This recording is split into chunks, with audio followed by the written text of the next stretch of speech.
Bibie Zuchu ameweza kueleza hisia zake kwa hisia kali, akisema ya kwamba kuna wakati natamani kuweza kukaa kimya, ila watu wanazidi kunipandikiza sumu ambazo sizitaki katika maisha yangu, ila ninaamini kwenye hiki ambacho ninachopitia, Mungu mwenyewe ndiye ambaye atakayeweza kusimama nami katika kila hatua ya maisha ambayo niliyopo, kwa sababu kuna mambo mengi ambayo yapo na napitia katika maisha yangu, na kwa hiki ambacho kinachoendelea kwa sasa, Mungu atasimama nami kuweza kunifanya niwe wa thamani zaidi kadri siku zinavyozidi kwenda, kwa sababu naona kuna baadhi ya watu hawatamani kabisa kuweza kuiona furaha yangu, bali unatamani kuweza kuona kila wakati nitokwe tu na machozi. Sasa kwa upande wangu sintaweza kuruhusu hilo, kwa sababu mimi ni mtu wa kipekee sana, na pia najiheshimu kwa namna moja ama nyingine, ila nina imani kwenye hiki kinachoendelea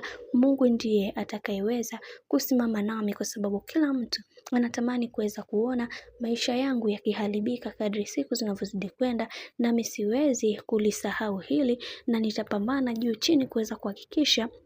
najitengenezea furaha yangu ambayo isiyoweza kusahaulika milele. Naamini kwenye hiki kuna baadhi ya watu watajifunza vingi kutokana na makosa ambayo wamekuwa wakiyatenda, nami ninakiri na kusema ya kwamba katika makosa ambayo niliweza kuyatenda katika maisha yangu, ni mimi kuweza kumpa nafasi bwana mkubwa Diamond Platnumz kwa ajili ya hiki ambacho kilichoweza kutokea. Kiukweli naumia na sitamani sana kuweza kuzungumza vingi, ila kwa hiki ambacho kinachoendelea Mungu atasimama nami kuweza kunifanya niwe wa thamani zaidi katika kila hatua ya maisha ambayo ninayoyapitia, kwa sababu kila mtu anatamani kuweza kuona maisha yangu yakiharibika. Hivyo kwa upande wangu ninaamini Mungu ndiye pekee ambaye atakayeweza kusimama nami na kunifanya niwe wa thamani zaidi kadri siku zinavyozidi kwenda. Bwana, mambo ndo kama hivyo ambavyo unavyozidi kuona mambo yanazidi kupamba moto juu ya hiki kinachoendelea kwa wakati huu.